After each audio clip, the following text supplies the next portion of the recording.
Aí de Votuporanga, a loja, você saiu da casa, montou uma loja. A batata foi um sucesso.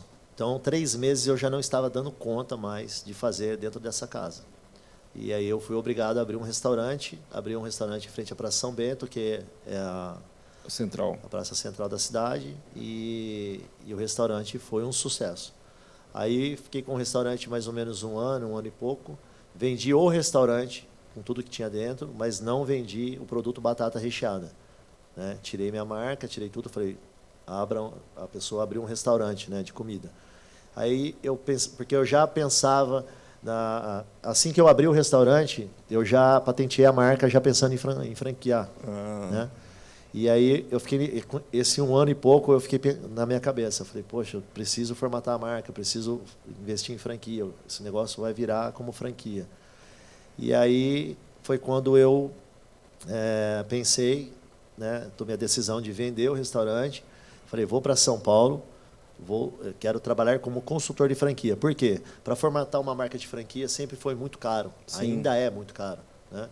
Então eu não tinha condições de juntar essa grana tão rápido para poder formatar a marca, porque você precisa fazer vários manuais, ainda mais alimentação, que é o BPF, boas práticas de fabricação, né, exigido pela Anvisa, plano diretor, plano de marketing, a própria COF, né, que é a circular de oferta de franquia. Então eu não tinha entendimento disso daí. Aí eu arrumei um trabalho como consultor em São Paulo de um escritório de consultoria de franchise. E nesse escritório eu aprendi, fui formatando. Todo o processo. Sim. Mas aí eu trabalhei nesse escritório, depois desse escritório eu fui para Joinville, trabalhei numa franqueadora de chocolate e foi interessante porque foi lá que eu tive o start, que já era o momento de eu parar e falar assim, estou pronto para começar a vender franquia. Porque eles me colocaram à frente de um projeto que não existia. Então não tinha nenhuma loja física, eles trabalhavam com quiosques de shopping e eles queriam lançar lojas de rua para concorrer com a Cacau Show. Aí foi onde eu consegui vender a primeira sem ter nenhuma. Aí eu falei, poxa, se eu vendi a primeira franquia deles sem ter nenhuma, eu posso vender a minha, pô. Que não é normal, né? Não é normal, não existe isso. No mundo, sem ser Ademir Carvalho, eu não conheço ninguém que fez isso. Eu também não conheço. 2 vezes. 2 vezes? Porque eu vendia de chocolate e depois eu vendia da Mix Potato sem ter nenhuma. Aí começou a expandir a Mix. Sim. Mas antes disso eu quebrei 7 vezes, né? 7 vezes? 7 vezes. Porque assim, qual que é o princípio de franquia? Você monta o negócio, você monta a franquia e dá certo, aí você começa a replicar o negócio. Que franquia, na verdade, é know-how. O que é know-how? Conhecimento. Então, eu precisava ter esse conhecimento, um negócio testado e aprovado, o produto já era, mas eu precisava ter uma loja que fosse sólida, né, financeiramente falando. E eu tinha quebrado 7 vezes. Mas nunca por causa do produto, sempre por causa de um ponto errado, de uma administração errada, de algum conhecimento que eu não tinha, que eu fui aprendendo ao longo do tempo. E na pandemia, como que a Mix está passou, teve perigo de quebrar de novo? Então, na verdade, assim, antes da pandemia, né, eu vendi minha primeira franquia em de 2010 para 2011. Em 40 dias eu vendi 20 franquias. Isso sozinho. Que é uma coisa para o mercado absurdo. Absurdo. Em um ano eu vendi 60 franquias. Em 10 anos eu vendi quase 200. De 200 eu caí para 8. Então, em 2020, eu estava com 8 franqueados. Aí foi quando eu redesenhei todo o meu negócio.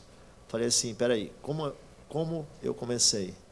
Hoje as pessoas todas dentro de casa, os restaurantes todos fechados, lojas todas fechadas, né? Eu com 8 franqueados. Falei, poxa, qual que é a base, né, para você ser uma pessoa de sucesso? Eu falo isso, eu sou coach, aplico coach, sou palestrante, etc. E eu sempre costumo falar isso. Um homem nunca sabe para onde ele vai se ele se esquecer de onde ele veio. Então, você sempre, muitas das vezes, nesse percurso rumo ao sucesso, várias vezes a vida vai te exigir que você volte à raiz. E foi isso que a vida fez comigo na pandemia. Eu voltei à raiz. E qual foi a minha raiz? Começar a vender batata de dentro de casa. Aí eu redesenhei esse modelo num valor acessível para as pessoas, né?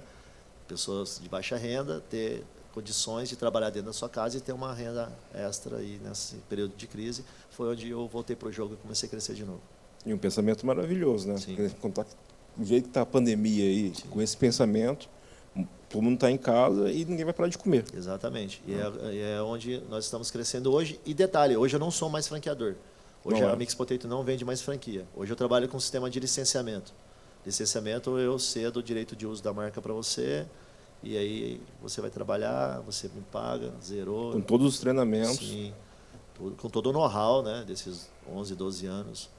E a gente... É tudo para facilitar, porque a lei de franquia ela acabou mudando recentemente. Então, ela acabou engessando muito, não só o franqueador, como o franqueado também. Então, assim, eu sempre procurei facilitar, né? Eu sempre procurei ser muito prático em tudo que eu faço. Então, foi com esse pensamento que eu redesenhei e voltei para o... Que se torna um diferencial. Exatamente. E projetos? Assim, como você foi morador de rua, eu sei que você tem alguns projetos como morador de rua, sim, que é devolvendo um pouco do que você passou, do que você ganhou, né? Exatamente. Eu tenho um projeto chamado Casa de Abrigo Ademir Carvalho. Eu ainda não tenho nenhuma casa para abrigar ninguém. Porém, eu já ajudei mais de 300 moradores de rua. Né? Nesses últimos 6 meses, eu tirei mais de 250 moradores de rua. E aumentou, né, os moradores de rua, né, com essa pandemia. Sim. O Brasil ele tem hoje mais de 40 milhões de pessoas que vivem na linha, abaixo da linha da pobreza, que é na miséria. Né? E nisso, existem muitas famílias que moram nas ruas. Então, eu foquei, nesses últimos 6 meses, eu foquei nessas famílias. Então, e foi assim, um trabalho que acabou não precisando gastar muito, né? Até pelo conhecimento que eu tenho, conheço muita gente. Então, trabalho social, onde eu pego essas pessoas, vou até elas como assistente social, a gente conversa. Aí eu tenho um amigo que consegue uma casinha acessível, com aluguel acessível, a gente vai lá, junta 2, 3, 5 empresários, paga o aluguel durante 6 meses, 1 ano, até a pessoa se reerguer, arruma um trabalho para o marido, arruma um trabalho para a esposa, arruma uma escola para a criança, e cestas básicas para ir se mantendo. Uma coisa tão simples e que deu certo e a gente está continuando. Um ato nobre, né? Se muitas pessoas fizessem isso, muita coisa seria diferente. Né? Eu acredito muito nisso, porque eu acho assim, do que vale a vida se você pensar somente em si próprio, né? É uma das coisas assim, até inclusive eu estou escrevendo um segundo livro, depois da minha biografia, que foi lançada recentemente na plataforma da Amazon em inglês, nos Estados Unidos, e eu estou lançando agora nas plataformas virtuais. Acredito que nos próximos 30 dias já vai estar presente. E qual que é o nome do livro? É Batata. É Batata. Não podia deixar de ser. Não podia ser outra coisa. E o segundo livro vai ser? O segundo livro é um livro, porque eu me formei em coach, estudei PNL, eu trabalho, né, como coach, aplicando desenvolvimento pessoal e profissional, né? Física quântica, hoje eu estudo muito a física quântica, e eu comecei a observar que o porquê que muitas pessoas não conseguem, às vezes, se dar bem na vida. Porque muitas pessoas, às vezes você olha, você fala assim, poxa, essa pessoa tem um mega de um potencial, ela faz tudo certo, só que a vida dela não sai do lugar, não vai. Então, assim, eu resolvi começar a escrever esse segundo livro, né? Que é voltando nesse tema que nós estávamos conversando, que é em relação ao que você falou. Se todos ajudassem, ficaria mais fácil, né? Sim. Quantas pessoas... somos mais de 200 milhões no Brasil, né, de habitantes. Então, assim, se cada um fizesse um pouquinho...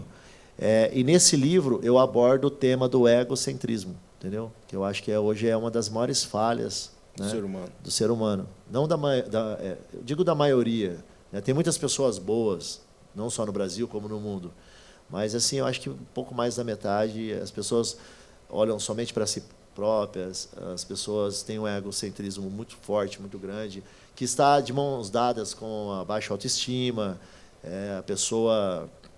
Ela pensa somente nela, ela não pensa no seu próximo, não só nessa questão de filantropia, mas em tudo. Isso serve para relacionamento de família, relacionamento de amizade, relacionamento homem e mulher. Então, nessa pandemia teve uma estatística que aumentou muito a separação.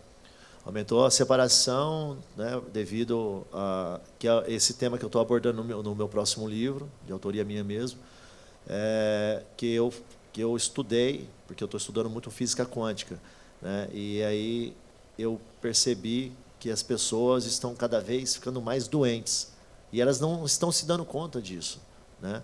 E o egocentrismo, ele está de mãos dadas, como eu acabei de falar, com a baixa autoestima. E a baixa autoestima, ela tem várias características de inversão de valores. Das pessoas, às vezes, entram na tua vida, ela faz um mal para você, e você só faz o bem para essa pessoa, e essa pessoa inverte, dizendo que você que está errado. Então, o certo virando errado, o errado virando certo. Então, eu acho que esse material que eu estou produzindo vai ajudar muitas pessoas.